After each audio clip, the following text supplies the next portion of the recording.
Olá pessoal, tudo bem? Hoje aqui nós vamos fazer uma análise do efeito das chuvas do dia 12/4/2021 causado nos bairros Areias 2 e Cajueiro, na cidade de Iguatu, Ceará. É uma imagem da situação que estava o bairro Areias, né, como o bairro Cajueiros, né, que foi inundado, né? Tem outra situação lá, algumas vias ficaram bem danificadas, né, e alagadas. A situação, pessoal, aqui é que muitas pessoas falaram que não, é porque aterraram lagoas, construíram loteamento dentro de lagoas. A questão foi a indústria, a empresa Açaí que interferiu.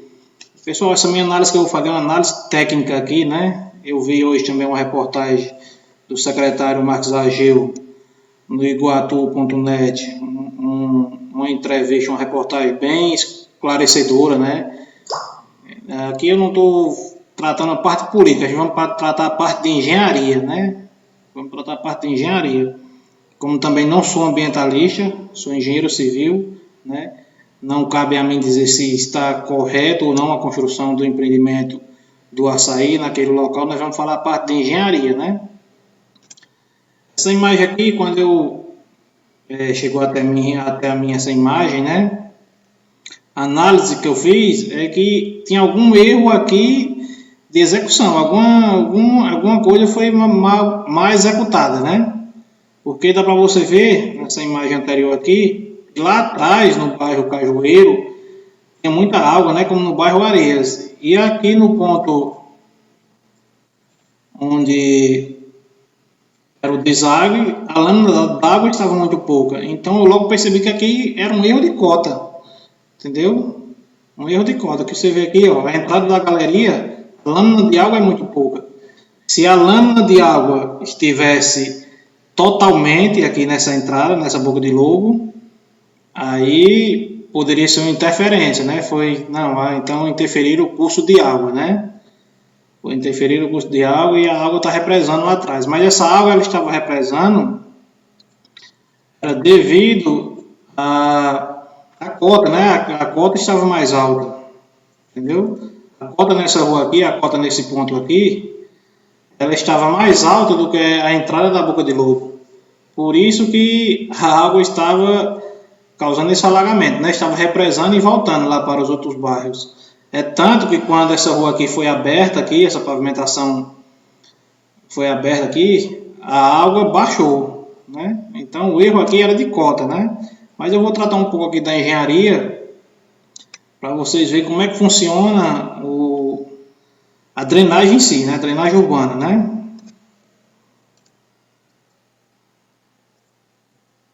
Como eu falei aqui desde o início, o nosso intuito aqui é fazer uma explanação sobre a engenharia, né? A gente não vai tratar sobre política, sobre ambientalista, nada. Aqui é a parte da engenharia, né?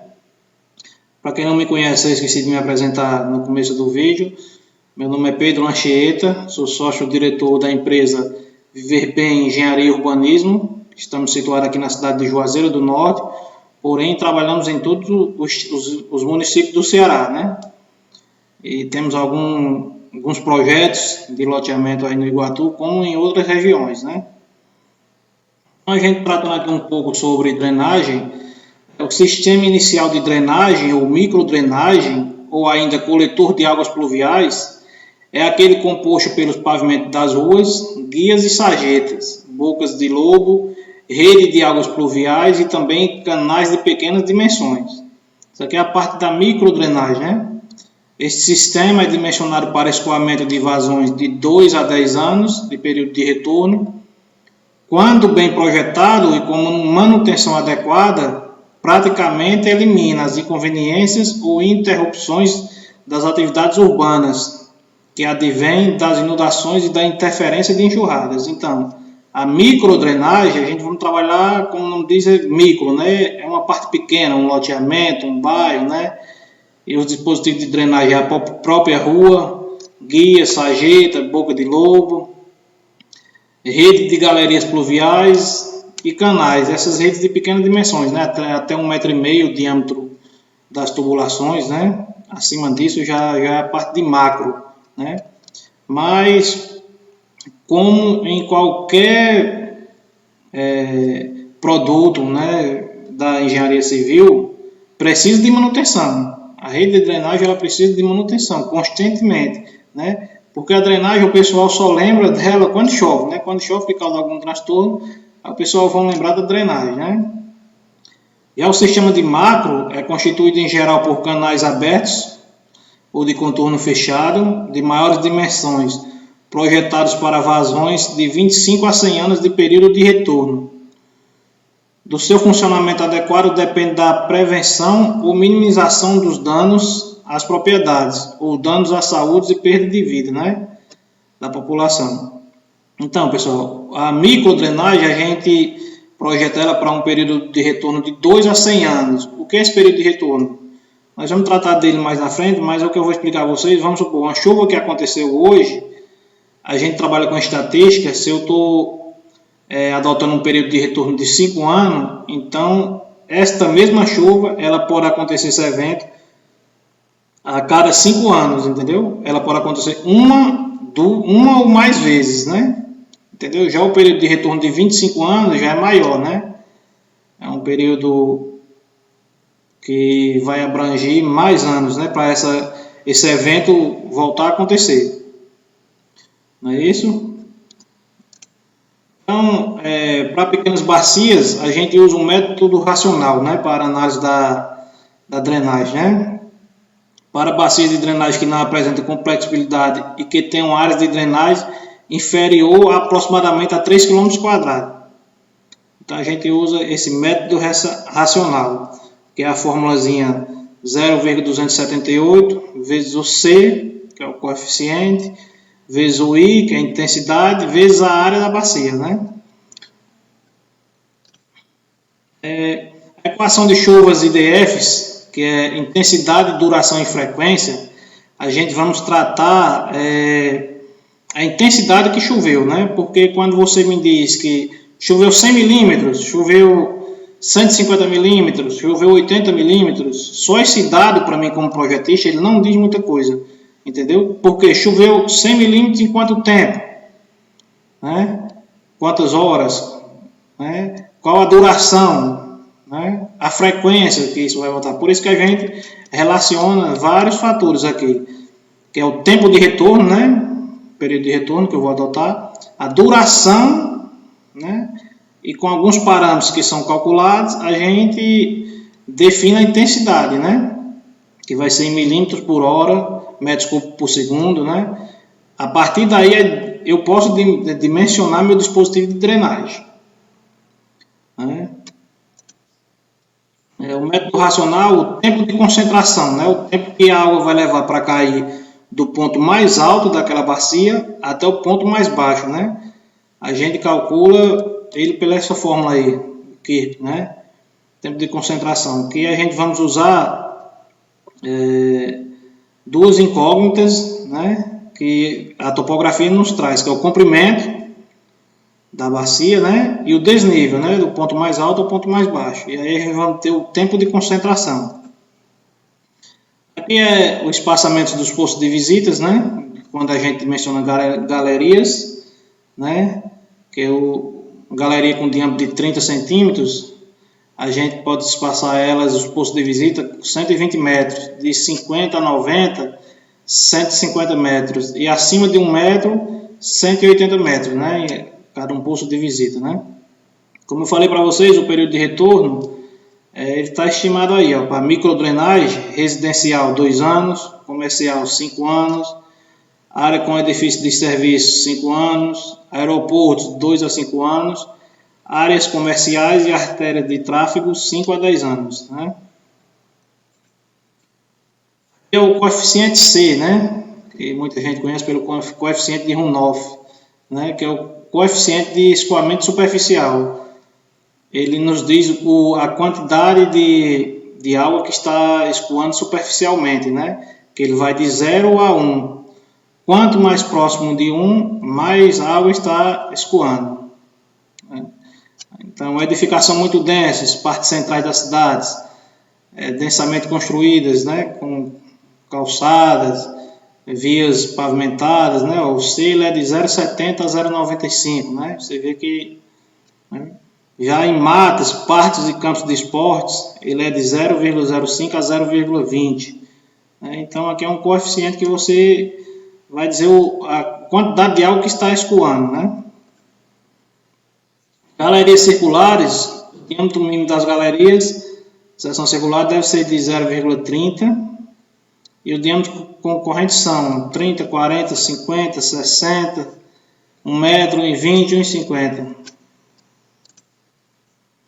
Bom, pessoal, eu estava falando em bacia de contribuição, bacia hidrográfica, né? O que acontece? Esse tracejado aqui é o divisor de águas. O que significa? Toda a água que cai aqui, ela vai passar num ponto chamado exutório, né? Que é o ponto de saída, que é esse ponto mais baixo aqui, entendeu? E dentro de uma bacia hidrográfica pode existir subbacias, né? Aqui é uma bacia hidrográfica grande, dentro dessa bacia eu tenho já uma subbacia aqui, um rio Y, né? Que ele vai cair dentro do rio X e o rio X vai vir desaguar nesse ponto mais baixo, né? O que acontece no balanço hídrico, né? As características da alteração urbana, da alteração rural para a urbana, né?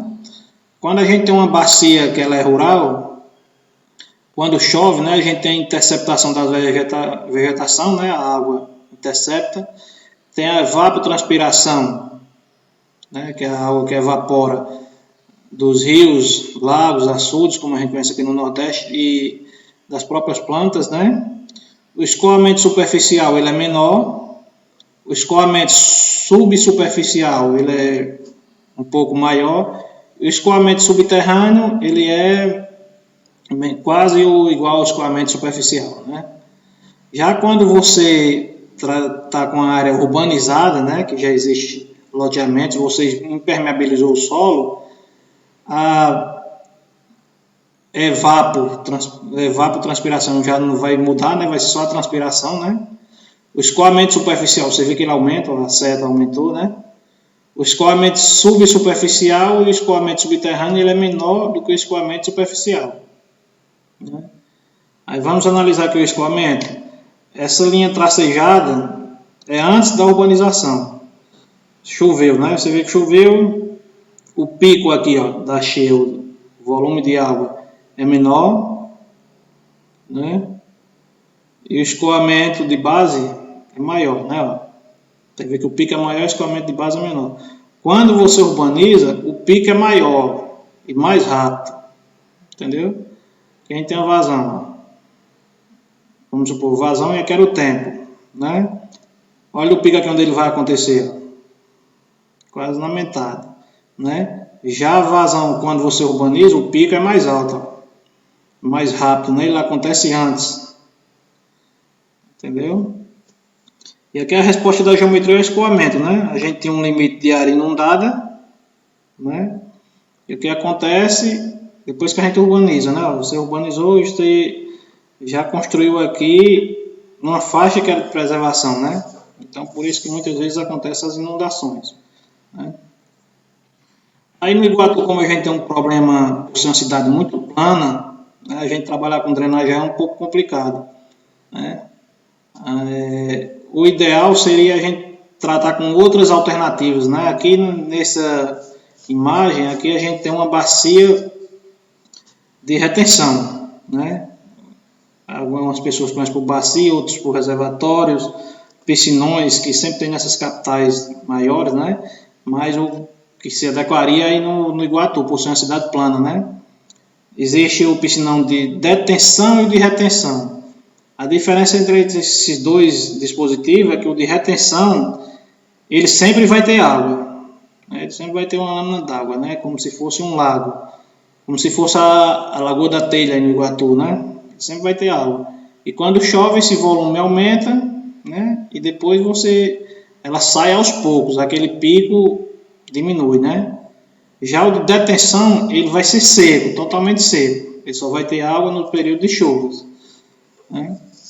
Então, pessoal, aqui eu explanei um pouco da parte de hidrologia e hidráulica, Vou dar uma pausa aqui e nós vamos seguir mais à frente sobre o estudo lá no local. Então, pessoal, retornando aqui, que é o município de Iguatu, que é a delimitação municipal, essa linha laranja. Essas linhas em azul são os cursos de águas, né? Os rios, riachos, né? Aqui é o açude Truçu, entendeu? Aqui é o município de Iguatu. Aqui foi onde aconteceu a inundação, né? Aí o pessoal fala, não, construir os loteamentos dentro de lagoas, né? Então eu vou mostrar a vocês aqui, a primeira questão. Vou mostrar a vocês aqui. A Lagoa do Julião. O pessoal falou que estava alguns loteamentos dentro da lagoa aqui, ó. Aqui é a Lagoa do Julião, ó. Por incrível que pareça, não tem nenhum loteamento dentro da lagoa. Está preservando todo o seu perímetro. Tá vendo aí, né? Agora, da Lagoa do Julião, a gente tem um curso de água, um caminho das águas, que ela vai, passava lá, passa, né? Passava não, passa lá onde é o açaí, né? Mas o problema foi aqui, né? Ó. O problema foi nessa rua aqui, ó. Essa rua aqui, essa cota estava mais alta do que a cota lá da saída. Então essa água represou daqui para trás, ó. Daqui, voltando, ela represou. Entendeu? Vou mostrar aqui a vocês agora a Lagoa da Baxiana, né? E essa outra lagoa aqui, né? Que a gente tem. A Lagoa da Baxiana. Na Lagoa do Julião, ó, como na Baxiana, a gente tem uma área de APP. O que é que acontece? A gente tem um limite, tem a cota, né? Quando a água chegar aqui, já é para ela estar saindo lá, entendeu? Mas a gente ainda tem uma faixa de preservação aqui, ó. A gente ainda tem uma faixa de preservação, entendeu? Então, esse erro de inundação, creio eu que foi um erro de execução lá. É um erro de execução desse pavimento. Esse pavimento ficou mais alto, fez um sangradouro aqui, como a gente conhece, né? Um vertedouro, e a água ficou represando a montante, né? Para trás, né? Entendeu? Agora eu vou mostrar a vocês aqui a barra que o secretário Marco Ageu explicou hoje, e realmente é. O que acontece? Aqui, a Lagoa do Julião, da Baxiana, né? Ela sangra aqui para um canal que tem na rua Bevenuto, né? E essa água aqui da Lagoa do Julião junta com a Lagoa da Baxiana e também vai nesse canal da Bevenuto. Então o que acontece? O pessoal, vem muita gente falar, não, o erro foi da construção do açaí, outras pessoas dizem, não, o erro foi da administração anterior que não fez um canal. Pessoal, esse canal, quando ele foi dimensionado, era para uma certa área que teria urbanizada, né? A cidade cresceu, quando a cidade cresce, aumenta a impermeabilização, com o aumento da impermeabilização, aumenta o escoamento superficial, aumenta a velocidade de água e aumenta a vazão. Então esse canal aqui, ele já está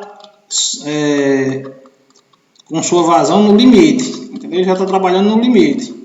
Vou mostrar a vocês aqui a bacia do Bevenuto. O que acontece aqui? Ó? Vou mostrar a vocês.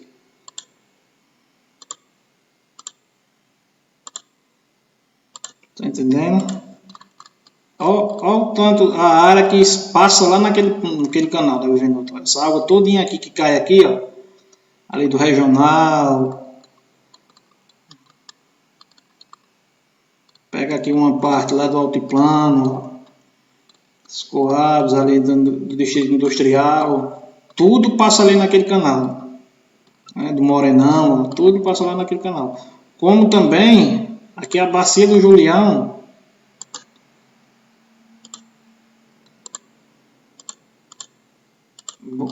Boa parte dela vai passar naquele canal também, ó. Vai cair aqui na Lagoa de Julião. Essa água vai passar nesse curso de água aqui entre a Lagoa do Julião e vai cair lá naquele canal da Bevenuto, né? Aqui tem um canalzinho na Juvenal Barreto, vai cair na Bevenuto e continua. Então esse canal ele está trabalhando já na sua capacidade máxima. a cidade está crescendo. Então, por isso que todas as cidades têm que ter um plano de manejo de águas pluviais. Igual existe o plano diretor para as construções, tem que ter um plano de manejo de águas pluviais. Não, nessa região aqui, a gente já sabe que é passiva em possíveis inundações, então vamos fazer um trabalho aqui para não antecipar, né? Porque como a cidade cresce, então a drenagem também tem que crescer junto, né?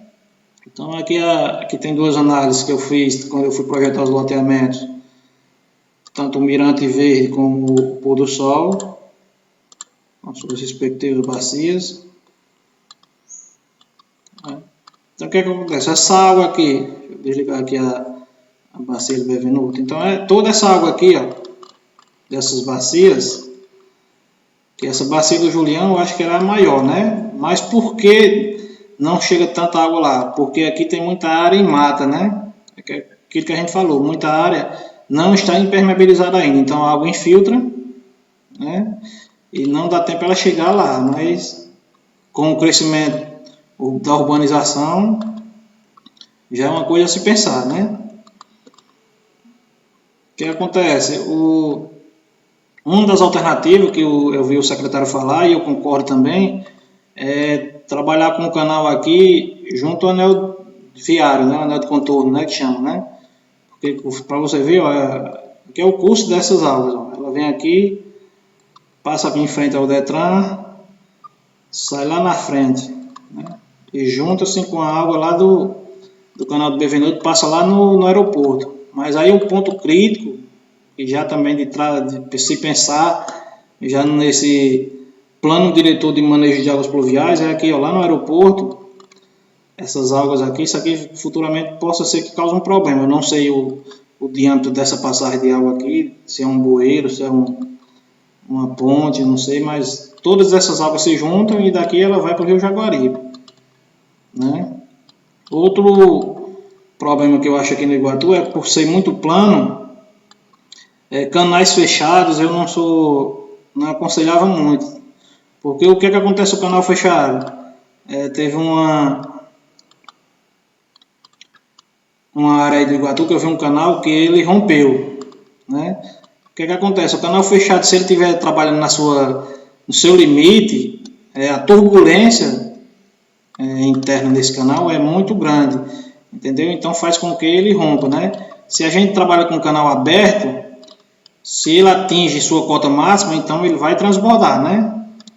Então o que acontece? É melhor você fazer um canal aberto e ter uma faixa de preservação que, se ele transbordar, não venha afetar nenhuma residência, né? Então, pessoal, a questão é essa. Não tem áreas dentro de lagoa. O Iguatu por si ele é baixo, né? O Iguatu por si ele é baixo. Então é muito complicado o pessoal sempre dizer que toda a área do Iguatu é lagoa. Não, o Iguatu é baixo, né? Agora o que acontece? Tem que trabalhar a parte da drenagem. A drenagem tem que crescer junto com urbanização, né? Um plano de manejo de águas pluviais, não é isso? E essa drenagem que já existe, ela está defasada, então vai ter que ter ampliação. É isso. Então, o que eu tenho a dizer é que esse erro, essa inundação que aconteceu lá, não foi por causa do açaí, não foi por causa de político A, B ou C, né? Ali foi um erro de execução, né?